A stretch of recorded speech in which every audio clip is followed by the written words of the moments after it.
My name is James, a 28-year-old software engineer who built a life, despite my father always favoring my sister Amanda.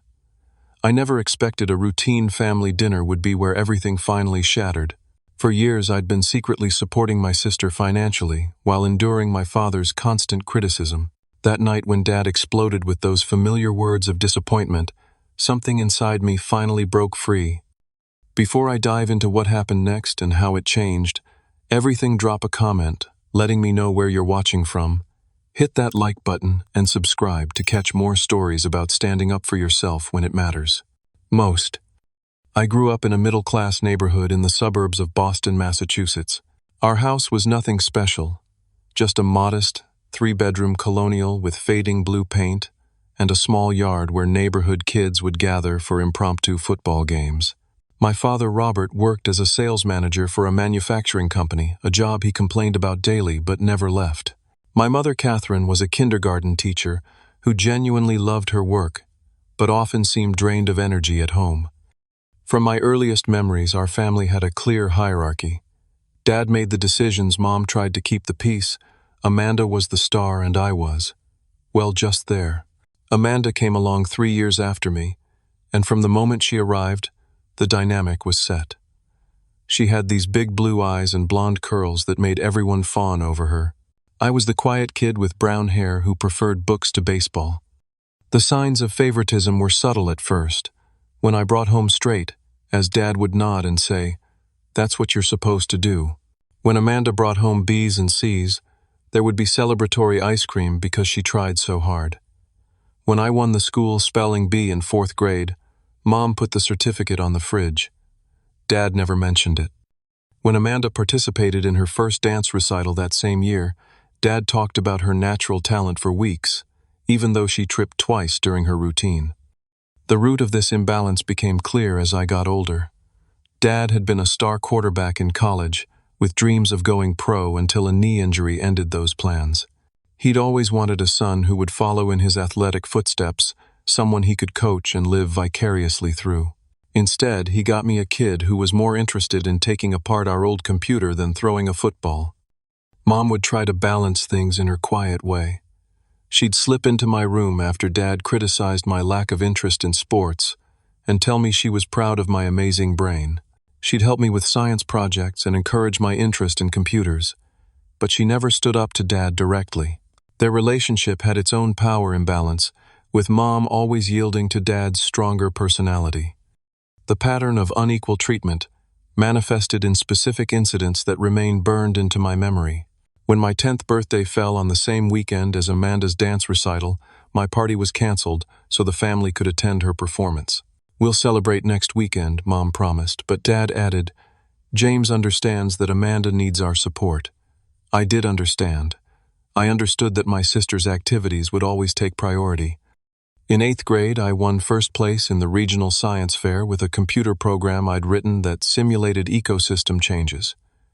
The blue ribbon sat on our kitchen counter for 2 days without comment from Dad. That same month, Amanda received a participation trophy for her soccer team, which finished last in their league. Dad hung the trophy on our mantle and bought her a new pair of cleats to encourage her athletic development.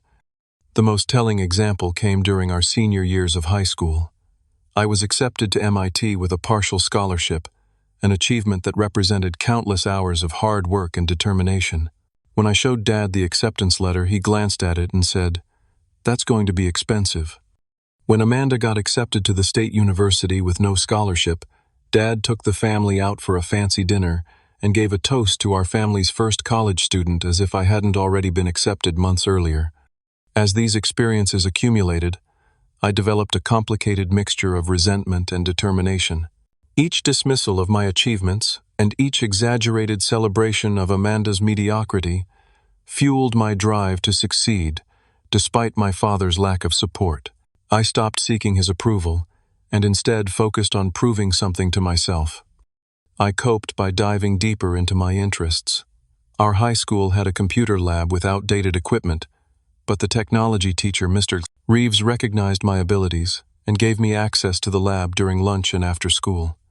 He became the mentor I couldn't find at home, encouraging my coding projects and connecting me with summer internship opportunities. I found other supportive adults too. My math teacher, Mrs. Fernandez, who lent me advanced textbooks, and our neighbor, Mr. Wilson, who worked as a software developer and answered my endless questions about the industry. By the time I graduated high school, I had created a small network of mentors and supporters outside my family. These relationships helped me develop confidence in my abilities despite the constant undermining at home. I learned to find validation from within, rather than seeking it from my father, though the emotional scar tissue from years of unequal treatment remained. Amanda, meanwhile, grew accustomed to praise without achievement. She expected recognition for minimal effort and developed a sense of entitlement that would eventually become problematic as she entered adulthood. In many ways, Dad's favoritism hurt both of us, just in different ways. I was denied the parental support I deserved, while Amanda was denied the opportunity to develop resilience and self-sufficiency. As high school ended and college loomed, I made a private promise to myself. I would build a life so successful that even my father couldn't dismiss it. Not for his approval anymore, but for my own vindication. Little did I know that this determination would lead to financial success and eventually place me in a position of power I never anticipated. My college years at MIT marked the beginning of my true independence. I visited home only during major holidays, and even those brief trips were tense affairs filled with awkward silences and thinly veiled criticisms from Dad. Our phone calls became increasingly infrequent, usually initiated by Mom, with Dad occasionally taking the phone to ask perfunctory questions about my studies before handing it back. This distance was painful but necessary. Away from the shadow of my father's disappointment, I flourished. The campus was filled with people like me, curious minds who valued intelligence and innovation. For the first time, my abilities were not just acknowledged but celebrated. I formed friendships with classmates who understood my passion for technology, and several professors took me under their wing, recognizing potential that had gone largely unnoticed at home. During my sophomore year, I secured an internship at Apex Technologies, a prestigious firm known for its cutting-edge software development. The application process was brutally competitive, with hundreds of students vying for just 5 positions. When I received the acceptance email, I called home excited to share the news. Mom answered and expressed genuine pride, but when Dad got on the line, he simply asked, "Does it pay well?" When I explained that the experience and connections were more valuable than the modest stipend, he grunted and changed the subject to Amanda's new boyfriend. I worked 80-hour weeks that summer, absorbing everything I could about professional software development. My supervisor, Marcus, became another important mentor, teaching me not just technical skills but also how to navigate corporate culture and communicate my ideas effectively. At the end of the internship, he offered me a standing invitation to return after graduation, an exceptional vote of confidence that I treasured. I graduated with honors, earning my degree in computer science with a specialization in artificial intelligence. The commencement ceremony was on a perfect May day, the campus alive with excitement and possibility. Mom attended, dabbing tears throughout the ceremony. Dad came too, though he spent much of the event checking his phone and asking when we could leave for the airport. When I crossed the stage, I heard Mom's enthusiastic applause but couldn't pick out Dad's contribution among the crowd. Rather than accepting the position at Apex, I took a risk and joined a small startup called Neuralink. The salary was lower than other offers, but the company was developing an innovative machine learning platform that aligned perfectly with my interests. The first year was grueling: long hours, tight deadlines, and the constant uncertainty that comes with startup culture. I shared a cramped apartment with 2 roommates to keep expenses low and poured everything into my work. My breakthrough came during my second year at Neuralink. We were struggling with an algorithm that kept producing inconsistent results, threatening a major contract. After weeks of frustration, I had an insight while riding the subway home one night. I spent the entire weekend coding, fueled by coffee and determination, and emerged with a solution that not only fixed the immediate problem, but significantly improved the entire platform's performance. This innovation caught the attention of our industry. I was invited to present at conferences, interviewed for technical publications, and approached by recruiters from major tech companies. At 25, I was promoted to senior engineer, with a substantial salary increase and equity in the company. Neuralsync's value tripled over the next 2 years, making my stock options worth more than I had ever imagined possible. Financial success came faster than I expected. I made prudent investments, lived below my means, and watched my savings grow. At 27, I purchased my first home, a modern 2-bedroom condo, in a desirable neighborhood with floor-to-ceiling windows and a view of the city skyline. It represented everything I had worked for: independence, security, and validation of my chosen path. Meanwhile, Amanda's life was following a very different trajectory. She had started college at the state university, with Dad covering her tuition, but dropped out after 3 semesters, claiming the academic environment wasn't nurturing her creativity. She moved back home and worked a series of retail jobs, never staying at any position longer than a few months. Dad always defended her choices, saying she was finding her path and too special to be stuck in a mundane job. A year later, Amanda enrolled in a private art school, convinced she had discovered her calling as a photographer. Dad paid the expensive tuition without question, despite his earlier concerns about the cost of my partially scholarshiped MIT education. After 2 semesters, she dropped out again, this time because the instructors were too critical and didn't understand her vision. Her personal life followed a similar pattern of instability. She cycled through relationships quickly, each new boyfriend initially described as the one before inevitably becoming toxic or unsupportive within months. Several of these relationships ended with Amanda needing financial help to cover shared expenses her ex-partners had left behind. As Amanda approached her mid-20s, her financial dependence on our parents intensified. She moved into her own apartment, but Dad paid her rent. She had a car, but Mom covered the insurance. She had a credit card for emergencies, which somehow included new clothes and restaurant meals. I learned about most of this through occasional calls with Mom, who began expressing quiet concern about their retirement savings. During one such call, Mom hesitantly mentioned that Amanda needed money for rent, but they were temporarily short because of Dad's medical bills from a minor surgery. Without hesitation, I offered to help, sending enough to cover Amanda's rent for 2 months.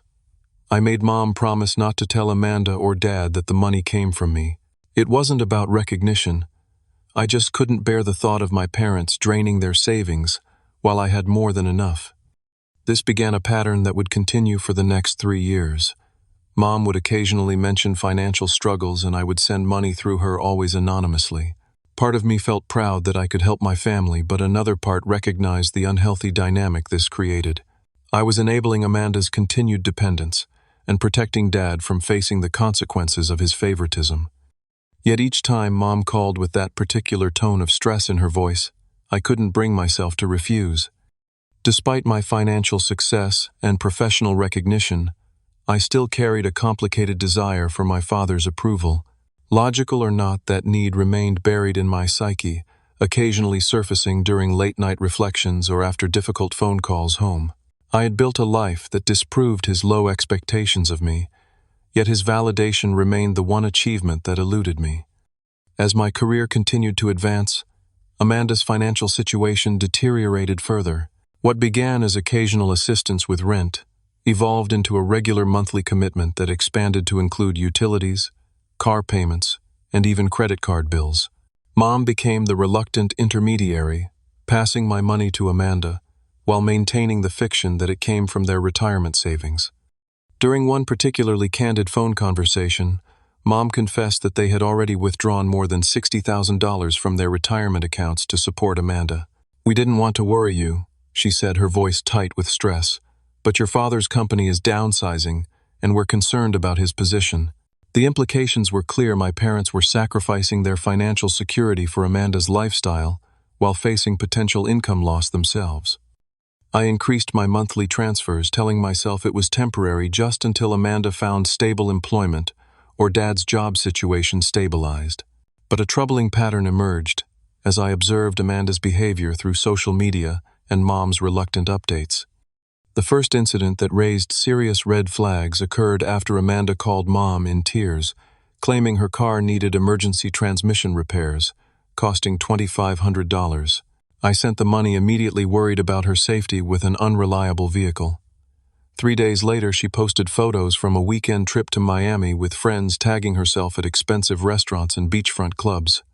When Mom gently questioned the timing of the vacation, Amanda claimed it had been prepaid months ago, and she needed the stress relief after dealing with car problems. A month later, Amanda reported substantial medical bills from an emergency room visit for what turned out to be a panic attack. I covered the $3,000 without question. Healthcare emergencies weren't something to scrutinize. 2 weeks later, she showed off a new designer handbag and expensive hair extensions on Instagram. When I casually mentioned these purchases to Mom, suggesting that perhaps Amanda could manage some of her own expenses, Mom became defensive, saying, "Your sister has always had anxiety issues. She needs certain comforts to feel secure." The third and most troubling incident involved Amanda claiming to need help with security deposits and first month's rent for a new apartment, her third move in 2 years. The total came to $3,500, which I transferred to Mom's account. Later that week, during a rare phone conversation with Amanda herself, she mentioned being between opportunities but interviewing like crazy. I offered to connect her with recruiters I knew in several industries, explaining that my network might help her find something stable. "That's sweet of you, James," she replied with a laugh, "but I'm looking for something fulfilling, not just a paycheck. I can't settle for a boring office job like you did."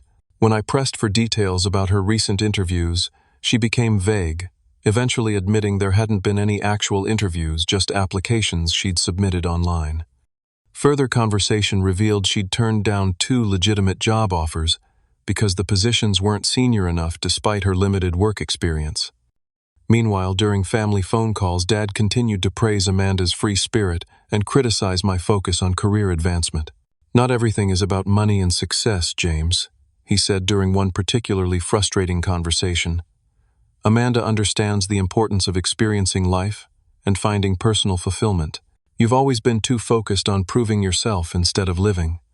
The irony of this statement, given that my money was funding Amanda's experiences, was almost too much to bear. The strain began affecting my mental health. I developed insomnia, often lying awake, wondering if I was enabling destructive patterns or genuinely helping my family through a difficult time. After a particularly brutal week of work, stress compounded by another urgent financial request from home, I finally made an appointment with a therapist. Dr. Elizabeth Chen was in her 50s, with a calm demeanor and direct approach that cut through my tendency to rationalize the situation. During our third session, after I'd explained the full history of my family dynamics, she leaned forward and asked simply, "What would happen if you stopped paying Amanda's bills?" The question hit me like a physical blow. I had never seriously considered that option, assuming it would lead to Amanda becoming homeless or my parents depleting their retirement entirely. When I expressed these fears, Dr. Chen nodded thoughtfully. "It sounds like you've been assigned the role of family rescuer without your consent," she said. "You're carrying financial responsibility without any authority or recognition.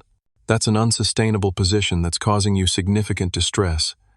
Over the next several months of therapy, I began to understand the complex web of family dynamics that had trapped us all. I wasn't just giving money, I was participating in a system that kept Amanda dependent, my parents in denial, and myself perpetually seeking validation I would never receive. Dr. Chen helped me explore healthier boundaries and recognize my own worth apart from either financial contribution or parental approval. I attempted several times to discuss the situation rationally with my father. During one visit home, I carefully broached the subject of Amanda's financial dependence, suggesting that helping her develop job skills might be more beneficial long-term than covering her expenses. Dad shut down the conversation immediately. "You've always been jealous of the special bond Amanda and I have," he said dismissively. "She's going through a temporary rough patch. Not everyone can be a robotic success machine like you, James. Some people need time and support to find their way." His words stung, but thanks to my work with Dr. Chen, I was better equipped to recognize the manipulation. I understood that Dad's characterization of me as robotic and Amanda as special was part of a narrative he'd constructed to justify the unequal treatment that had defined our family for decades. As my therapy progressed, I began to consider establishing firmer boundaries around my financial support. I wasn't ready to cut off assistance entirely concerned about the impact on my parents' retirement security, but I recognized that the current arrangement wasn't helping anyone in the long run. I decided that the next time the family gathered, I would have an honest conversation about creating a sustainable plan for Amanda's future, one that involved developing independence rather than perpetuating dependence. I had no idea that the opportunity would come sooner than expected, or that it would unfold in a way I could never have anticipated. The occasion for our rare family gathering was Dad's 60th birthday. Mom suggested meeting at Salvatore's, an upscale Italian restaurant downtown that Dad had always wanted to try but considered too expensive for regular outings. I made the reservation and privately arranged to cover the bill, my small gift to the man who had never truly seen my worth. I arrived early professionally, dressed in a tailored navy suit after coming directly from a client meeting. The restaurant exuded old-world elegance, with its dark wood paneling, crisp white tablecloths, and soft lighting from ornate chandeliers. The maitre d' led me to a corner table partially secluded by a decorative screen, offering a perfect balance of privacy and ambiance. Mom and Dad arrived next. Dad looked older than his 60 years, his once robust frame, slightly stooped hair completely gray.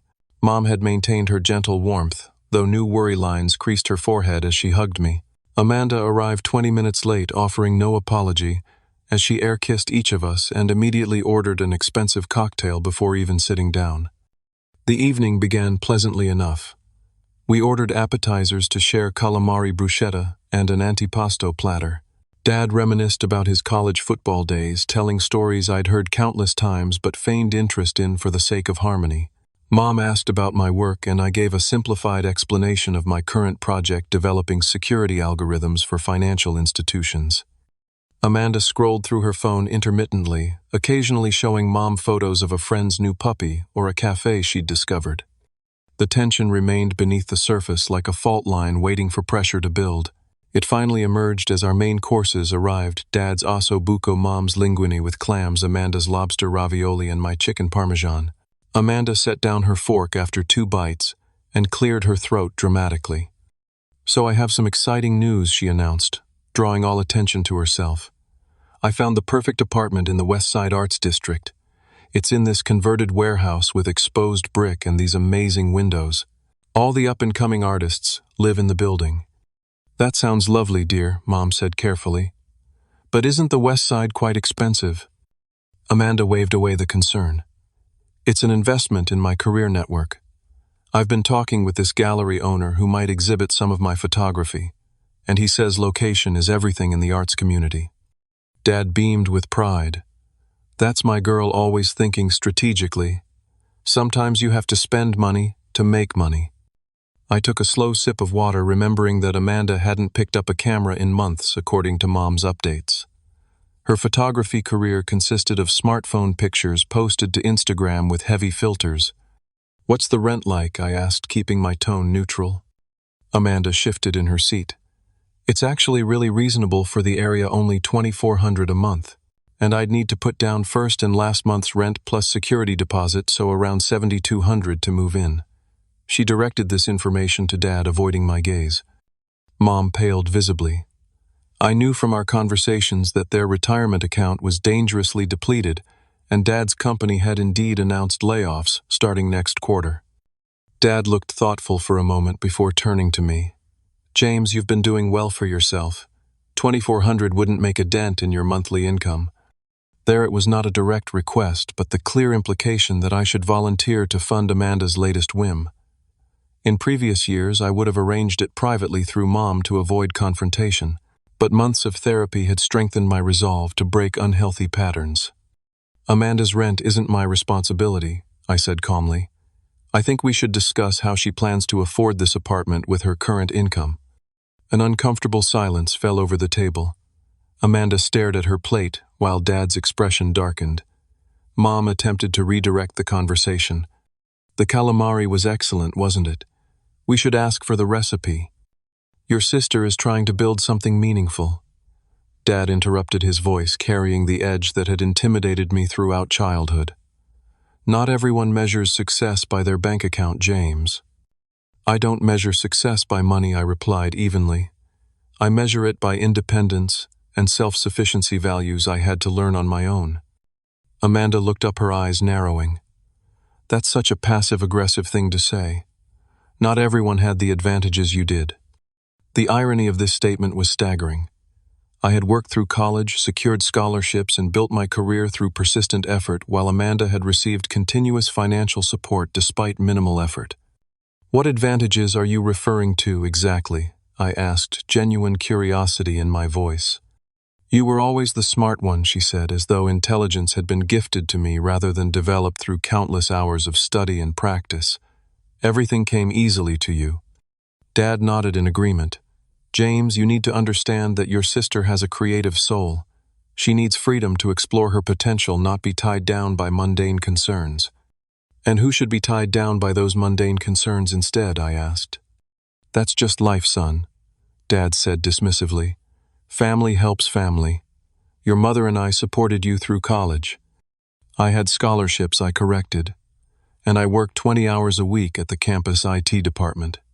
There you go again, always keeping score. Dad's voice rose slightly. Always the calculator, never the heart. Several diners at nearby tables glanced our way. Mom placed a hand on Dad's arm, silently urging him to lower his voice. I'm not keeping score, I said. I'm stating facts. And the fact is that Amanda has received significantly more financial support than I ever did, with significantly less expectation of eventual independence. Amanda's face flushed with anger. You think you're so perfect, don't you? Sitting there in your expensive suit judging my life choices. I don't judge your choices, I replied. I question why they should be funded by others. Dad's patience finally snapped. He slammed his palm on the table, causing silverware to rattle and water to slosh from glasses. The restaurant fell momentarily silent as dozens of eyes turned toward our table. You've always been like this, he said, voice raised, despite the public setting. Cold, calculating, selfish. Your sister has heart, creativity, passion, things you know nothing about. She's better than you in every way that matters. The words hung in the air, their familiarity almost comforting in their predictability. I had heard variations of this speech throughout my life, yet this time was different. I felt no pain, no desperate need to prove him wrong. Instead, I experienced a strange clarity, as though viewing our family dynamic from a great height. I leaned back in my chair, a small smile forming on my lips. The calm that washed over me wasn't forced. It was the genuine peace of someone finally ready to speak their truth. Good, I said quietly, my voice carrying in the hushed restaurant. Then I'm done paying her rent. The silence that followed was absolute. Amanda froze with her wine glass halfway to her lips. Mom's eyes widened in shock. Dad's expression shifted from anger to confusion. What are you talking about? He finally asked. I've been paying Amanda's rent for the past 3 years, I explained, my voice steady. Along with her utilities, car payment, insurance, and various emergency expenses, all channeled through Mom to maintain the illusion that you two were covering everything. Dad turned to Mom, who nodded, almost imperceptibly, tears forming in her eyes. He's been helping us, Mom whispered. We were draining our retirement so fast, James offered. Why wasn't I told about this? Dad demanded. Because you wouldn't have accepted it, I answered for Mom. Your pride wouldn't allow you to acknowledge that the son you've always dismissed has been keeping your favorite afloat. Amanda found her voice panic, replacing her earlier confidence. This isn't funny, James.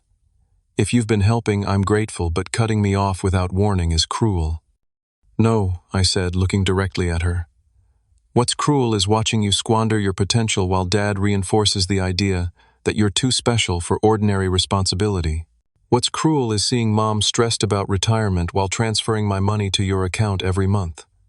What's cruel is maintaining this dysfunction for years because addressing it honestly might hurt feelings. Dad seemed to physically deflate before my eyes, the realization of his daughter's true financial situation and his son's quiet support finally sinking in. How much, he asked hoarsely. How much have you been sending? On average, about $4,500 a month for the past 3 years, I said. Occasionally more for special circumstances or emergencies. Dad did the mental calculation, his expression shifting as he grasped the total sum, well over $150,000. Amanda began to cry, mascara tracking down her cheeks. You can't just stop. What am I supposed to do? The same thing most adults do, I replied gently. finding no satisfaction in her distress, despite the vindication I felt. Find sustainable work, live within your means, and build your own security. I signaled for the check, signed the credit card slip, and stood to leave. I think we all need time to process this. I'm going to head home now. Mom, Dad, happy birthday. The dinner's been paid for. As I walked out of the restaurant, I felt simultaneously lighter and heavier, freed from a burden I'd carried silently for years, yet weighted by the knowledge that our family would never be the same.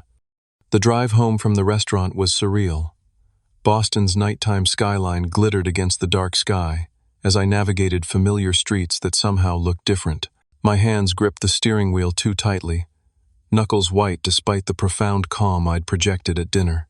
Once inside my condo, I sank onto my couch in the dark, still wearing my suit, and finally allowed the emotions to surface. I wasn't sure what I expected to feel, perhaps triumph or righteous satisfaction. Instead, a complex mixture of relief, grief, guilt, and uncertainty washed over me in waves. I had finally spoken my truth after years of silent resentment, but the cost remained unknown. Had I irreparably damaged my already fragile family relationships? Should I have found a gentler way to establish boundaries? My phone began vibrating incessantly, within minutes of arriving home. Amanda sent a barrage of text messages that evolved from angry accusations to tearful pleas. "How could you humiliate me like that? You're so cruel. You've always been jealous of me and Dad's relationship. Please don't do this. I'll lose my apartment. I promise I'll start looking for a better job tomorrow. At least give me a few months to figure things out." I silenced notifications from her number, knowing I needed emotional distance to maintain my resolve. Dad called 3 times in succession, leaving increasingly agitated voicemails demanding that I fix this mess and stop punishing your sister for my words. His final message ended with a grudging, "We should talk about this like adults. Call me back." Mom's approach was different. A single text that read, "I understand why you did this. I'm sorry I put you in this position for so long. We'll figure it out. I love you." Her message brought tears to my eyes, the simple acknowledgement of my perspective more meaningful than she could know. The next morning I called in to work, requesting a personal day for the first time in years. My boss, concerned by this unprecedented occurrence, asked if everything was all right. "Family matters," I explained vaguely. "Nothing I can't handle, but I need today to sort things out." The understanding in her voice reminded me that healthy relationships, even professional ones, included space for human struggles. By mid-morning, Amanda had escalated her communication strategy, alternating between threats and bargaining. "I'll tell everyone in the family how you abandoned me. What if I look for a cheaper apartment instead? Maybe I could pay you back eventually. Just 3 more months of support, then I'll be completely independent."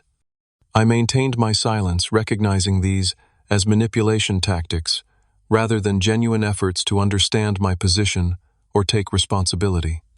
Dad's approach evolved more slowly. His initial anger gave way to blame. This is what happens when you put money above family, before shifting to reluctant acknowledgement of the situation's complexity. "I didn't realize how much financial pressure your mother was under." Still, he avoided addressing the core issues of favoritism and Amanda's dependence, focusing instead on practical solutions that would allow the previous dynamic to continue in modified form. 3 days after the restaurant confrontation, Mom called. Her voice sounded tired, but somehow stronger than it had in years. "I need to apologize properly," she began, "not just for asking you to help financially, but for not standing up for you all these years. I thought I was protecting everyone by keeping the peace, but I was actually helping maintain an unhealthy situation." "You were caught in the middle," I said, throat tight with emotion. "I understand that wasn't easy." "It wasn't, but that doesn't excuse it." She paused, then continued with new determination. "Your father and I had a long talk last night, probably our first truly honest conversation in decades. He's struggling to accept his role in creating this situation, but he's trying, James. And Amanda, well, she's angry and frightened, but this reckoning was inevitable." "How are you handling the practical aspects?" I asked, concerned about their retirement security despite my resolve to end the financial enabling. "We've told Amanda she can move back home temporarily if she loses her apartment, but she'll need to contribute to expenses and actively pursue employment," Mom explained. "I've also made an appointment with a financial advisor to assess our retirement situation realistically. We may need to downsize earlier than planned, but we'll manage." The conversation with Mom reassured me that, while painful, my actions at the restaurant had initiated necessary changes. Still, the emotional toll was significant. I returned to Dr. Chen's office for an emergency session, needing guidance to process the aftermath and maintain my boundaries despite intense pressure. "What you're experiencing is the discomfort of disrupting a long-established family system," she explained after I recounted the dinner and its aftermath. "Everyone had defined roles: you as the provider, Amanda; as the dependent, your father; as the protector of Amanda; and your mother as the mediator. You've changed the script, and that creates anxiety for everyone, including you." "Part of me wants to give in," I admitted. "Write one more check to ease the transition." Dr. Chen nodded understanding. "That's natural. But ask yourself whether another check would truly help Amanda develop independence, or just delay the inevitable while reinforcing old patterns." That session strengthened my resolve to maintain boundaries while still offering appropriate support. I drafted an email to Amanda outlining what I was and wasn't willing to provide: no more direct financial assistance, but I would pay for career counseling, resume services, and professional development courses if she was interested. I emphasized that my boundary wasn't about punishment, but about believing in her capacity to support herself. Amanda's reply came a day later, shorter than her previous messages, and noticeably lacking in emotional manipulation. "I'm still angry, but I'll think about the career counseling. I have a job interview at a gallery next week. Don't tell Dad."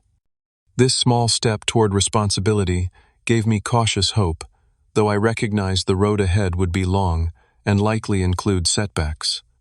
A week after the dinner, Dad finally called with a different tone. His voice lacked its usual authoritative confidence as he suggested meeting for coffee. We arranged to meet at a neutral location, a quiet cafe halfway between our homes. The man who greeted me looked older and more uncertain than the father who had dominated my childhood. He ordered black coffee and sat across from me, hands fidgeting with a napkin. "Your mother helped me understand some things," he began awkwardly, "about how you've been supporting Amanda all this time." I nodded but remained silent, allowing him space to continue. "I still don't agree with how you handled it at the restaurant," he said, a flash of the old defensiveness returning. "But I should have been more aware of the financial realities, and I should have pushed Amanda toward independence sooner." It wasn't a full acknowledgement of the deeper issues between us, but it was more self-reflection than I'd ever heard from him. We spoke for over an hour, not resolving decades of complicated feelings, but at least beginning an honest dialogue. As we prepared to leave, Dad hesitated, then asked, "Would you be willing to join us for dinner again sometime? At the house, not a restaurant. Your mother misses having you around." "I'd like that," I said, surprising myself with the sincerity of my response. In the following weeks, I maintained my boundaries while processing a spectrum of emotions through continued therapy sessions. The guilt diminished as I recognized that my actions, while difficult, were ultimately more respectful of Amanda's capabilities than continuing to enable her dependence. The grief remained, mourning the family dynamic I had wished for rather than the one I had, but it became less acute with time and honest communication. I arranged a meeting with a financial advisor for my parents, offering to attend as support, but making it clear I wouldn't be contributing financially to their retirement beyond what I could give as occasional gifts within normal family boundaries.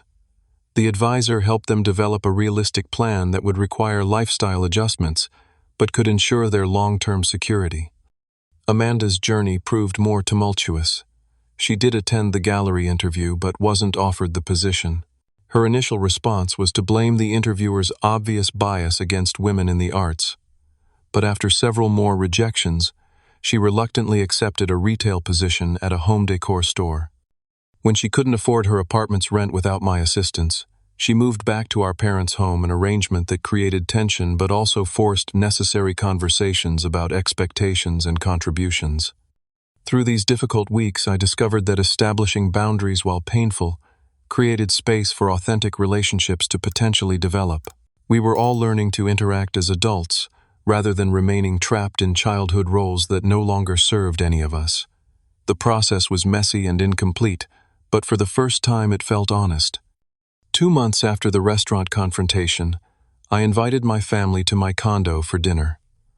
The invitation represented more than a meal. It was an opportunity to meet on my territory in the home I had built through my own efforts. It also served as neutral ground away from the childhood home where old roles and patterns seemed etched into the very walls. I spent the day preparing not just cleaning and cooking, but also mentally reviewing strategies from therapy for maintaining healthy boundaries while remaining open to genuine connection. I prepared my favorite recipes: grilled salmon with dill sauce, roasted vegetables, and fresh bread from a local bakery, wanting to share something authentic rather than trying to impress. They arrived together, each carrying something despite my assurance that they didn't need to bring anything. Mom held a bouquet of mixed flowers. Dad awkwardly clutched a bottle of wine he'd clearly put thought into selecting, and Amanda brought a small, potted succulent with a handwritten note that read simply, "Thanks for having me." The initial minutes were tense, filled with overly polite small talk and careful movements, as though we were all navigating a space filled with invisible tripwires. We sat in my living room with glasses of wine, the city skyline visible through floor-to-ceiling windows, physical distance between us on the sectional sofa. After 20 minutes of strained conversation about traffic and weather, I decided to address the elephant in the room directly. I had prepared a statement with Dr. Chen's guidance, something truthful without being accusatory. I wanted to have you all here tonight because despite everything that's happened, you're my family. I began, my voice steadier than I felt. The dinner 2 months ago brought a lot of long-standing issues to the surface, which was painful but necessary. I'm not interested in assigning blame or rehashing arguments. What I want is to establish a new way of relating to each other based on mutual respect and honest communication. I outlined what that meant from my perspective: no more financial enabling recognition of each person's autonomy and choices, and acknowledgement of our shared history without being defined by it. I explained that while I was open to rebuilding our relationships, I would maintain firm boundaries around my time, money, and emotional energy. Dad shifted uncomfortably throughout my speech, clearly unaccustomed to such direct communication about family dynamics. When I finished, the silence stretched until he finally cleared his throat. "I've never been good at this kind of talk," he admitted, staring at his hands. "But I've been thinking a lot about things since that night." He looked up, meeting my eyes with visible effort. "I had certain expectations for you that weren't fair. When you didn't meet them, when you weren't interested in sports or following my path, I took it personally instead of seeing who you actually were. It wasn't a complete acknowledgement of the years of favoritism, but it was more insight than I'd ever heard from him." I nodded, accepting his partial understanding as a beginning rather than demanding perfection. Mom spoke next, her voice quiet but firm. "I enabled a lot of unhealthy patterns in our family by trying to keep everyone happy instead of addressing problems directly. I'm working on finding my voice now, even when it creates temporary discomfort." Amanda remained silent, longest examining her wine glass as though it contained answers.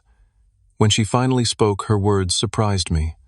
"I'm angry about a lot of things right now," she said bluntly. "Angry that my safety net disappeared. Angry that I wasn't better prepared for adult responsibilities. Angry at myself for expecting others to solve my problems." She set down her glass with deliberate care. "But I'm also starting to understand that the way things were wasn't actually helping me become the person I want to be." We moved to the dining table, the conversation flowing more naturally as we served food and shifted to less emotionally charged topics. Dad asked genuinely interested questions about my current work project. Mom shared her excitement about a watercolor class she'd started taking. Amanda mentioned her job at the home decor store, acknowledging it wasn't her dream position, but that she was learning useful skills about customer service and inventory management. As we finished dinner, I brought up the practical aspect of moving forward. I want to be clear about how I can support each of you in healthy ways, I said. Dad, Mom, I'm happy to help review your retirement planning or connect you with financial resources, but I won't be making regular contributions beyond normal family gifts for birthdays and holidays. They nodded, Dad, with lingering reluctance but acceptance nonetheless. I turned to Amanda. For you, I'm still willing to fund constructive steps toward independence, career counseling skills, training, professional development. Not cash for expenses, but investments in your future ability to support yourself. Instead of the defensive reaction I half expected, Amanda considered the offer seriously. The store manager mentioned they offer assistant buyer training for employees who show potential. It requires some additional classes in retail merchandising that aren't covered by employee benefits. Would something like that qualify? Absolutely, I agreed, pleased by her practical thinking. Send me the information, and we can discuss the details. The evening ended without perfect resolution. Real family healing doesn't happen in a single conversation, but with tentative steps toward a healthier dynamic. As they prepared to leave, Dad lingered behind Mom and Amanda, awkwardly extending his hand to me. You've built a good life here, son, he said, gesturing to the condo. I should have said that earlier. The acknowledgement was simple but significant, the first genuine recognition of my achievements without qualification or comparison. I shook his hand, then made an impulsive decision, and pulled him into a brief hug. Thanks for coming tonight, I said as I released him. It means a lot. In the weeks that followed, our family continued the difficult work of establishing new patterns of interaction. Dad struggled the most with the changed dynamic, occasionally slipping into old habits of dismissing my choices or overly praising Amanda's minor accomplishments. However, he caught himself more often than not, sometimes mid-sentence, visibly working to adjust long-established thought patterns. Mom found a stronger voice, no longer automatically deferring to Dad's opinions or smoothing over conflicts at her own expense. She began pursuing interests she'd set aside during decades of family mediation, joining a book club, and volunteering at a community garden. These activities seemed to energize her, bringing a spark that had been missing for years. Amanda's journey wasn't linear. She quit the home decor job after 6 weeks, leading to tense conversations about responsibility and consequences. However, instead of expecting immediate rescue, she applied for unemployment benefits while actively job searching, eventually securing a position as an administrative assistant at a small art gallery. The role wasn't creative, but placed her adjacent to the art world she was interested in, with a steady paycheck and potential for growth. She did enroll in the retail merchandising classes we'd discussed, discovering an unexpected aptitude for visual presentation and product selection. For the first time, she was developing skills that could lead to sustainable employment rather than chasing vague creative dreams without practical foundation. The first holiday after our confrontation tested our new boundaries. Thanksgiving dinner at my parents' home was awkward at times, old tensions surfacing between turkey and cranberry sauce. Dad made a comment about the extravagance of my new watch, momentarily falling into the pattern of criticizing my financial choices. Instead of defending myself or withdrawing, I simply said, "This is within my budget and something I enjoy. I don't need you to approve of my purchases." The directness created a brief, uncomfortable silence, but the meal continued without escalation. Most significantly, Amanda announced over dessert that she'd be moving into a shared apartment with 2 roommates the following month. "It's not as nice as my old place," she admitted, "but I can afford it on my current salary without assistance." The pride in her voice as she made this declaration was unmistakable, perhaps the first time she'd experienced the satisfaction of genuine self-sufficiency. As I drove home that evening, I reflected on the imperfect but real progress we'd made as a family. The old wounds hadn't disappeared, but they were beginning to heal through honest acknowledgement rather than festering beneath layers of denial and enabling. I no longer felt responsible for managing everyone's emotions or financial security, a freedom that allowed me to engage with my family from a place of choice rather than obligation.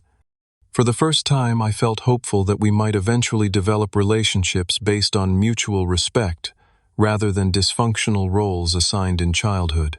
The path forward remained challenging, with setbacks inevitable, but we had at least begun walking in the right direction. 6 months after the fateful dinner that transformed our family dynamic, I hosted another gathering at my condo. The atmosphere couldn't have been more different from our tense meeting half a year earlier. Sunlight streamed through the windows as my family arrived, bringing the comfortable energy of people who had weathered a storm together and emerged changed but intact. Mom brought her famous apple pie. Dad carried a grocery bag containing his marinated steaks for the grill, and Amanda arrived with her new boyfriend Marcus, a graphic designer she'd met through her gallery job. The easy conversation and relaxed postures reflected our evolving relationships, still works in progress, but grounded in greater authenticity than ever before. As we gathered around my dining table, I observed the tangible evidence of our individual and collective growth.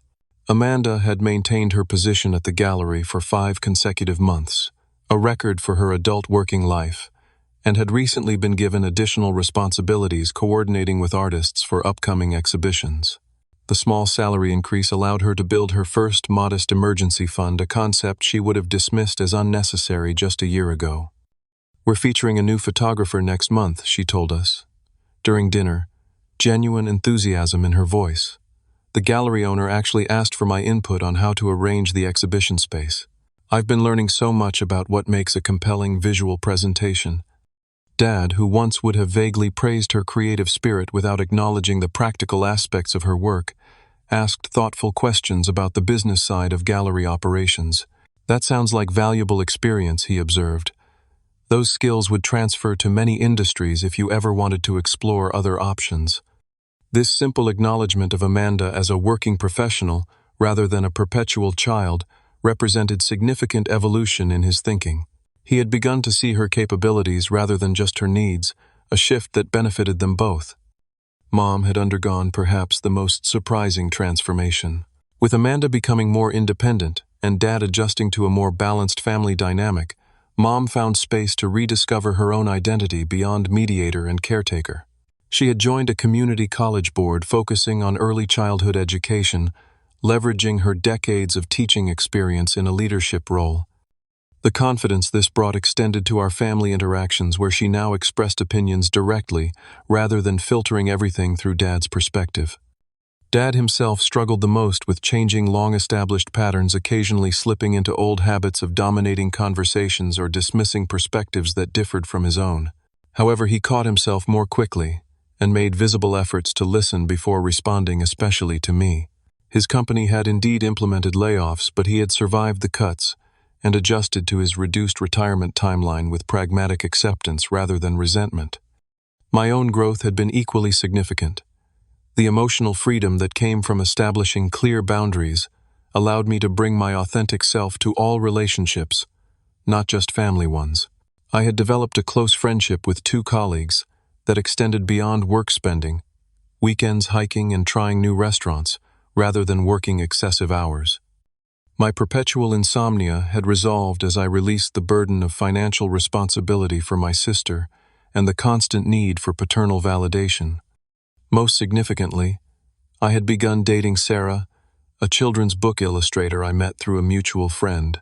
Our relationship progressed with the healthy pace and open communication that Dr. Chen had helped me recognize as essential components of sustainable connection.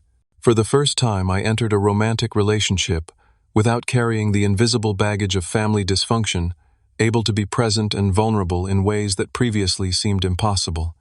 As we finished our meal and moved to the living room for coffee, Dad asked for everyone's attention.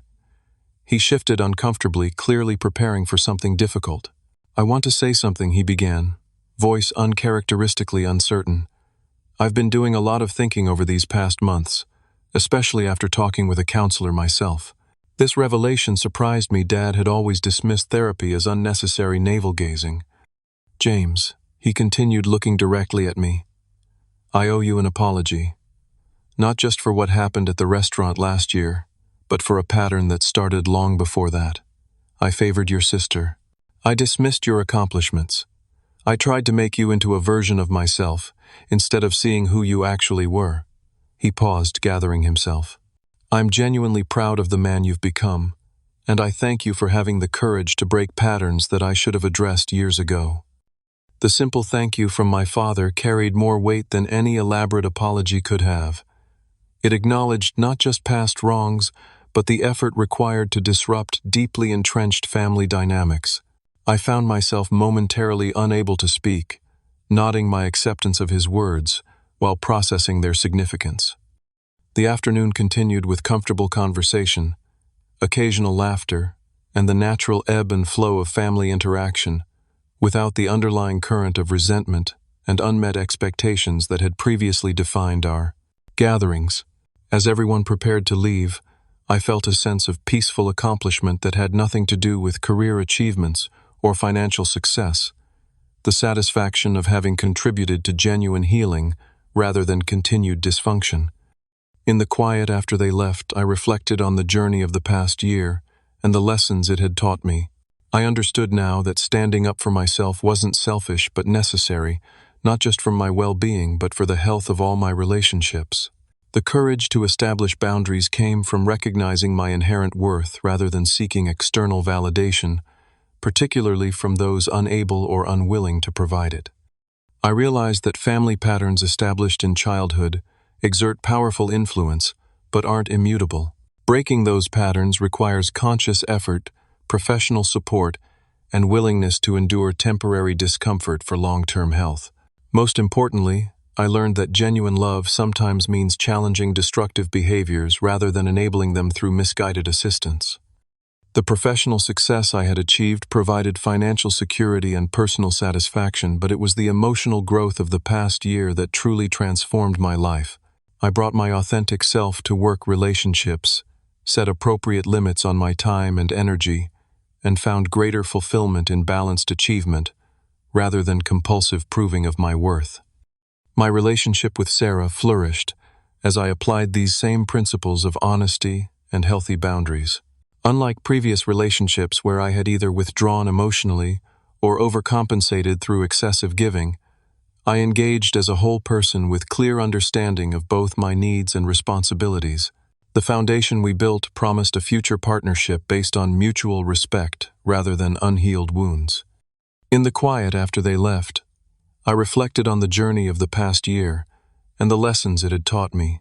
I understood now that standing up for myself wasn't selfish, but necessary not just for my well-being, but for the health of all my relationships. The courage to establish boundaries came from recognizing my inherent worth rather than seeking external validation, particularly from those unable or unwilling to provide it. As evening settled over the city, I stood at my window watching lights illuminate the skyline. The moment at the restaurant when I finally spoke my truth. Good, then I'm done paying. Her rent had initially seemed like an ending. In reality, it marked the beginning of a different story for our entire family, one with greater authenticity and potential for genuine connection. The healing wasn't complete and never would be. Family relationships remain works in progress throughout life. But we had abandoned the destructive patterns that prevented growth, creating space for new, healthier ways of loving each other. I understood now that true freedom came not from financial success or independence from family ties, but from the courage to be authentically yourself within those relationships, to offer love without sacrificing self-respect, maintain boundaries without withdrawing connection, to acknowledge past wounds without being defined by them. This realization was the most valuable asset I possessed, worth far more than any financial investment or career achievement. It was the foundation upon which all other aspects of a meaningful life could be built. Have you ever had to set a difficult boundary with family? Share your experience in the comments below. Your story might help someone else find the courage to break unhealthy patterns in their own relationships. Don't forget to like this video.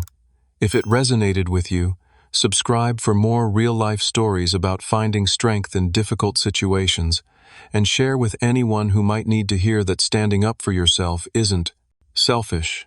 It's sometimes the most loving thing you can do. Thank you for listening to my journey. And remember, your worth isn't determined by others' ability to recognize it.